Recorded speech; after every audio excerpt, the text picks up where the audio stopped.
Hello everyone, my name is Coach Logan Revere and welcome back to the fourth episode to this oh so lovely pathway of learning. And I say I'm going to say it every time. I just want to thank all of you again for your overwhelming support for this series. It has been a huge success. I'm glad to see all of you guys are learning and asking questions and eating up all this content that I've been able to provide. So, the long-awaited episode 4, we will finally be discussing the oil, which is our lovely invisible playing field that I always discuss is going to be the most difficult thing for all of you to navigate. So before I begin to discuss what it is we're actually bowling on when it comes to the oil, I think it's important that I lay out the groundwork for why the oil is what it is today. So many years ago when bowling was first becoming founded, oil was not something that was a means of navigation, but rather just something that was meant to protect the lane surfaces. Those old wooden lanes from many years ago used to be really susceptible to damage from the rubber at the time bowling balls that used to go down lanes. So the oil would actually harden up that wood, allowing for it to last longer.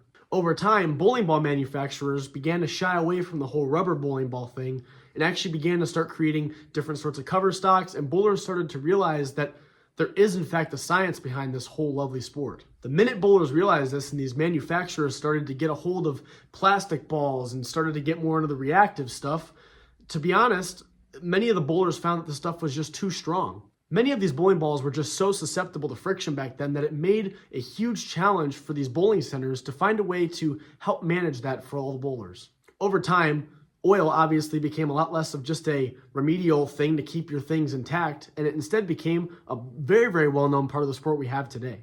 As bowling centers began to put more oil on the lane, bowling ball companies began to produce stronger bowling balls. And this was just a rinse and repeated process until eventually there is about 100,000 million times more oil than there is today than there was even just more than a couple decades ago.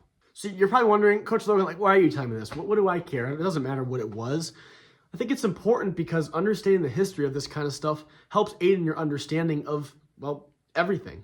Experiences shape the reality that surrounds us, people, and by understanding that kind of stuff, it helps get you a better sense of why exactly we have oil. If you don't think that oil is all that useful, you should try looking up bowlers bowling without the oil, and you'll see just how strong and just how susceptible to friction that this new equipment is, especially with how much rotation and everything that all these bowlers nowadays are creating with their hand. It's just, you'd have to dial down your release, most of these professionals, by 50 times what they do, because to put it simply, the oil just creates so much resistance in that lane. So now that we understand this, let's start to dive into what it actually is that's laid out in front of us. Now, obviously, when you're looking at a lane, it's just a lane, right? This oil is invisible to the naked eye. However, it is laid out in such a way to where it is favorable to help bowlers create an advantage. For your typical house shot, the house shot spans from around 39 to 41 feet toward the head pin, meaning the last 20 feet or so is completely cut off from oil, which when you're bowling and you're applying rotation to the bowling ball at the very latest is designed to read immediately following that cutoff of the oil. On top of this, between the second arrow from the right and the second arrow from the left is where the majority of the oil is going to lie if you are bowling on a house shot. And when I say majority, I'm not talking about most of. I'm talking there is a 10-to-1 ratio of oil found in between those two arrows versus the outside of it. So what does this mean for us? Well, let's just think. If we're applying some sort of rotation, it's basically providing a cliff or a suction cup to help us navigate to the pocket easier. For example, if we're throwing a ball and we miss to the right, we know it's going to get closer toward the outside of the lane sooner, meaning it's going to hit that one part of the 1-to-10 ratio and we'll hook more, and we'll give you basically, as a lot of people like to say, free hook. Versus if I miss a couple of inches to the left, it's going to skid through that 10 to the 10-to-1 ratio longer, thus providing less hook and more longevity. Now, given that I've talked about entry angles and all that stuff, this feeds pretty directly into it because it will still punish you in that if you miss, your angle of entry to the pocket will have some variation. However, it's still going to keep you a whole lot closer a whole lot more often. Now, if we start to get a little bit more technical, the professionals are not bowling on this kind of stuff, and a lot of regional players and all those other players are not bowling on this kind of stuff either, including high schools. House shots are more typical that you'll find during leagues and more recreational type of play, but once you start to get into the more competitive sort of eye, the oil starts to become a lot more challenging. Instead of that 10-to-1 ratio, you might find a 3-to-1 ratio, a 2-to-1 ratio, a 1.5-to-1 ratio, or even just a 1-to-1 flat ratio. And some of these patterns can become absolutely wicked. I mean, you can see the volume of oil is just so completely varied all around. On top of this oil being a thing, I think it's important that you also understand that the oil is designed to transition. Have you ever thrown your bowling ball and looked at it and it'll have those little rings of what seems to be kind of a liquid? That's oil.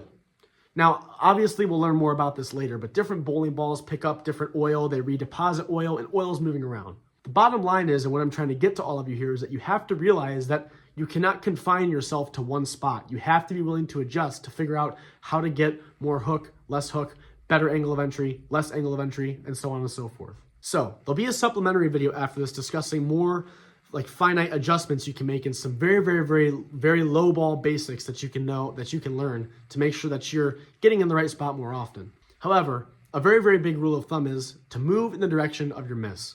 For example, if our bowling ball misses to the left of the head pin, we know that means it hooked too much, right? So if I move my feet to the left and keep a similar target, I know that means the ball is going to glide through that center of the oil for longer, thus hooking less. Vice versa, if my bowling ball misses to the right, I know that means it didn't see enough friction soon enough. So if I move my feet to the right, that will cause it to see friction sooner toward the outside edge of the lane more, meaning it'll hook more. Now obviously, given that I just talked about transition, if you're standing to the left of 10 other bowlers and they're all throwing, they're all pushing oil, soaking up oil, redepositing oil, and whatever. So if I'm here and they're here, and I move to where they're at, I'm probably not going to get the ball reaction I think I'm going to be getting there, right? So it requires some common sense and obviously a lot of experience you have to have just to understand how you throw and how it behaves when you throw your selective equipment based off of how you throw your bowling ball. Obviously, we'll go more on the physical side of things as well as different bowling ball and equipment information, but for now, I just want to make sure that all of you have a very basic understanding of why the oil is the way it is when you're bowling recreationally.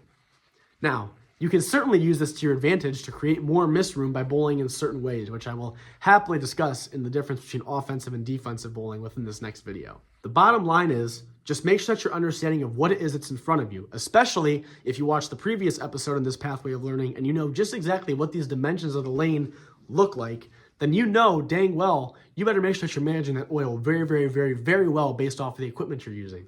Again, this video wasn't meant to be very long, but instead just a very basic introduction of what it is we're up against. And in the next episode, I will cover offensive versus defensive bowling. So thank you all so much for your support. Be sure to leave a subscription, a like, and make sure you comment any questions you have. And I will see you all as you continue on your pathway of learning.